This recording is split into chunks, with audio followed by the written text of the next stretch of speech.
lastly, we're going to finish with staying connected. So our learning outcomes there on your sheet, we're going to start with creating a Google Classroom, organizing it by content and topics so it's easier for our synchronous and asynchronous learners, adding personalization to Google Classroom, explain and define the basic purpose of different assignments, such as Candy assignments, which is something that not a lot of us know or utilize, and they're pretty cool. Creating digital rubrics, adding a weighted scale like our district that we use, and then the last two just focus on online learners. So how can we help our online learners on Google Meets? Go ahead and take this time real quick to join our Google Classroom. The class code is up on the board, FYTL5MV, and I'm going to show you what that looks like to join a class. You all know how to join a class. You hit the button and hit join class and put in that code. On that Google Classroom, there is, in the classwork tab, there are screen capture videos that I have made for y'all that go over everything that we're learning about today. And then there are also supplemental videos that you can look at made by other people, not just me talking at a screen. So that will be there for y'all. At the end, we're going to turn in our assignment here as well, and our exit slip. So we're going to start by adding a personalization in Google Classroom. Y'all all know how to do this to create your own, so I'm not going to walk y'all through. You hit that create button, and then you're going to add in your description, your name, and your classroom. And then finally, this is where I like to do it with my little OCD. I like everything to match in my classroom, so I don't like the themes that it has uploaded for y'all. This is something really cool that I'm just going to walk y'all through, and then you guys will get the chance to do it yourself. So all you do is just open a blank Google slide, and you can tell it this, in no way, shape, or form, matches this right here. Like it is totally off dimension-wise. So what we do, and this will be in the slide deck that I share with y'all, is we're going to type in right here, and we're going to type in the word setup. And when we do that, a different dimension comes in. So 16 by 9 is the standard aspect ratio for Google Classroom and Google Slides. We're going to change that to custom, and we're going to input two special numbers. And then again, those will be on the presentation. We're going to do 8 and 33/100 by 2 and 300, and it changes it. And that matches exactly what we need in Google Classroom. So now you can take the time to personalize it, add the color, add the text. After you do so, let me show you what mine looks like. This is what mine looks like. So I added in my Bitmoji, I added a different background, and from here, all you do is take a screenshot, and then we can upload it to Google Classroom and change our screen. Do y'all know how to take a screenshot on your work computers? Yeah. Okay. So it's just pressing that Windows button plus that print screen plus F10. So I'm going to show you how we can upload that. I'm going to hit upload photo, and we're going to go from our computer, and it'll bring up your screenshots. Go to your last one, and hit enter, and then all you have to do is resize it and drag it over. That's cool. And I have this for all of my classes just because, again, I want it to match my own class and everything. And there to come up. That's the different create features in Google Classroom. You have your standard assignment. You have your Candy assignment, which is what we're going to focus about. Now, our district doesn't pay for this, but it's a really cool feature that you guys can have, and you have a free trial for about 60 days. You also have a quiz option. Y'all know about that, and it automatically populates through Google Forms. Questions, so it's great for blogging, especially with being a wider curriculum. And then material, attaching multimedia without clogging your stream. And this is probably the most underused tool ever, the reuse post, because it saves you so much time and redundant typing, especially for online learners. Do your assignment, you can assign it to just specific students, which again is great for online learning. You can assign a due date and a topic. When you actually assign it, you can assign it, schedule, or save for a draft. So we're going to go to the classwork tab, and I'm going to show you how to do that Candy assignment really quick. Now, I've already downloaded the extension, so it's going to pop up when I come here. So I'm going to click Candy, and in your lovely lesson plans, you have everything hyperlinked already. So pretend that these are my lesson plans, and here is the PDF I want to use, multi-step word problems that Ms. Hewitt actually gave to us. So I'm going to title this, let's say we were doing this day, February or March, if I could type today, March 1st, word problem. And then in here, I would type what I want students to do. I want you to pick one word problem, use your cube strategy, circle, underline, box, and evaluate and solve. and walk me through how you would do that. How would you solve that problem? And then all I have to do, since I have that link already copied, is just paste that PDF link here, and it turns it into an interactive PDF for me. Okay? Some of the different control features that you have is there's a dictionary. It can read it aloud to students if you enable it. There's markup tools, highlighters, box, strike through, underline. This is where I really like it for my ML learners or my STEM learners.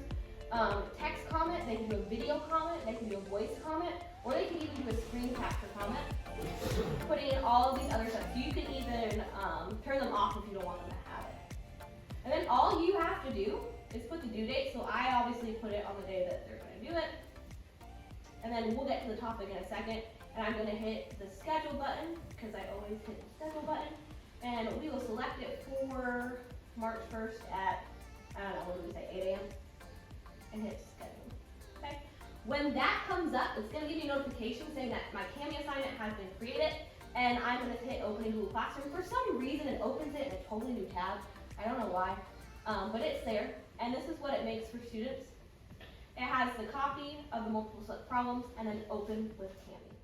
We're gonna close out that first work time, and we're gonna go into our second part of our presentation today, which is evaluating student work. So by now, we have our classroom done, we have our personalization, we have some assignments, and we have some topics. So we're going to start by doing a digital rubric. Has anybody ever used a digital rubric in Google Classroom before? I love them because they become interactive and they calculate the overall grade for you, which is pretty neat. So this is what it looks like when it's open. When you create an assignment, there's this nice little handy dandy button down here where you can create a rubric on Google Classroom. And you can also reuse it across multiple subjects. When you make it, it looks just like this, and I'm going to show y'all how we can make one. So I'm going to go back to the assignment that I want to attach a rubric to. And let's say I want to do it for this menu board, because my students know that I grade it. I'm going to hit the edit assignment, and here it is, right here. It's a nice little handy dandy rubric. I'm going to click it, and for the sake of time, I already have one made, so I'm going to hit reuse. And I'm just going to reuse it from one of my other ones.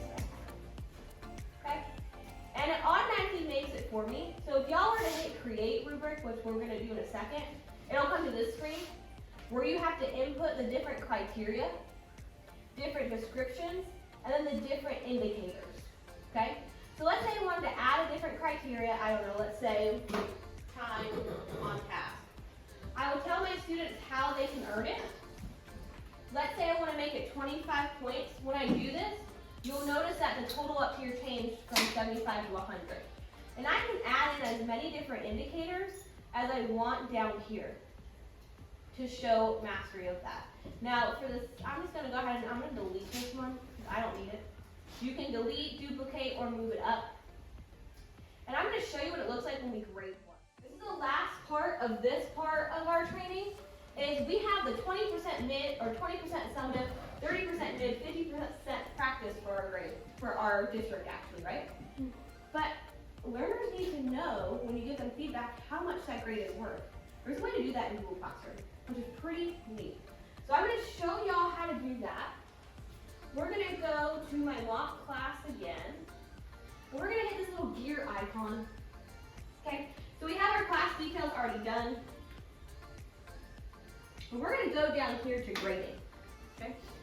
Right here, we use a weighted grading scale in Oregon County, the 20, 30, 50. Okay? And I'm going to click show overall grades to students so they know. Now, all I have to do is add a grade category. Well, our first category is what? Summative, right? And how much are summative grades worth? 20. So I'm going to go and I'm going to tab and I'm going to put 20. And then I'm going to go and I'm going to do the rest. So our mid-levels are 30, and then last but not least we have practice, which are 50. And then all I have to do is hit the save button. And any assignment that I now post, so I put a rubric on this one because I'm going to grade it. Maybe not. I'm going to do it here. Because I have a rubric, because I'm going to grade it. I'm going to add a category to it. So hit edit assignment, and now this new button pops up right here. And I can select how much I want it weighted in Google Classroom if I want it to use that gradebook feature. So I'm going to use this as a practice grade for the week and schedule it. So whenever I grade it, it's going to know that those 5 assignments I put as practice are going to be worth 50% of that student's overall grade. Another easy way to match it to our district scale. Okay, your turn. We have, let's say, about 3 minutes. Go ahead and try to add a digital rubric to an assignment, and then go ahead and add in those weighted categories too. All right, my friends, we're going to go through the last part of this training real quick, which is all about staying connected. This is all about offering feedback to your learners if we were to go online again. So we have a Google Hub documents that the district pays for us to have accounts and for the students to have accounts. There are Google Docs, slides, drawings, which is really cool. They can make their own posters. It's really neat. Almost like Microsoft's Publisher. And then sheets, which are those Excel sheets. So I'm going to show you the benefits of this. This is an actual screenshot from when we were at home learning. One of my students was answering the social studies questions, what is fascism, and I could see that he was struggling because I was able to see him typing and working in real time because I used that Google Hub option. And I was able to pull him to a breakout room and be like, buddy, what's going on? Why can't we answer this question right now? We were able to have a conversation, and then I was able to see him go back, redo his work after I gave him that feedback, even though we weren't face to face. So you could be on the document with students, you can edit the document, you can type and provide real-time explanatory feedback to them, and it provides accountability because you can have their Google Slides put up, you can have their Google Docs put up in Google Classroom and say, Johnny, why aren't you doing anything? Let's get it going. Really is simple. All you're going to do is we're going to go here. I'm going to go to classwork and I'm going to hit create. And let's say I want them to do this division slide deck right here. And I want to see them doing their work, working through it. All I'm going to do is post that link there. And it creates a Google Hub slide deck for me. Now let's say I didn't have it created and I wanted to create something new. Okay? I'll make a copy for each student. You could go to this plus button, and here are all the ones that you can see students working on. Google Docs, Sheets, Slides, and Drawings. Drawings is one of my favorites that I just found out. I love using drawings now. But let's say you want to do a doc, and you want to have students answer a reflection question. I already have mine typed up on our beautiful 5th grade lesson plans. Let's just think these are our lesson plans. I'm going to copy it, and I'm going to put it right on that Google Doc for me. And I'm going to title this March 4th Reflection. And as students are working, if I hit make a copy for each student, I can have their individual Google Doc up and I can see them completing their work. And if it's up to my expectations. I want to honor your time. So what we're going to do is there's an exit slip in our Google Training Hub that y'all can complete for me. I just completed that and then I added you to my classroom so you can see it. Oh, thank you. Okay. Do you want to add it to our classes? Okay. Yeah, you can do that. So I'm going to show you where that assignment is in Google Classroom. So all you're going to do is in our mock class, our Google Training Hub, in the classwork section, we're going to hit this exit survey, and it's right here. Okay? And then if you would, just post your class code in the comment section so I can have it, and I can join it. But I want to end by saying thank y'all for coming. Thank you for giving me your time. I'm going to put a little plug in there for Coastal. If you like what you see today, the instructional technology program is awesome over there. And that's the reason why I'm here today. This is EDIT 690, so it's our capstone project for us to graduate in May. But thank y'all, and I appreciate you guys.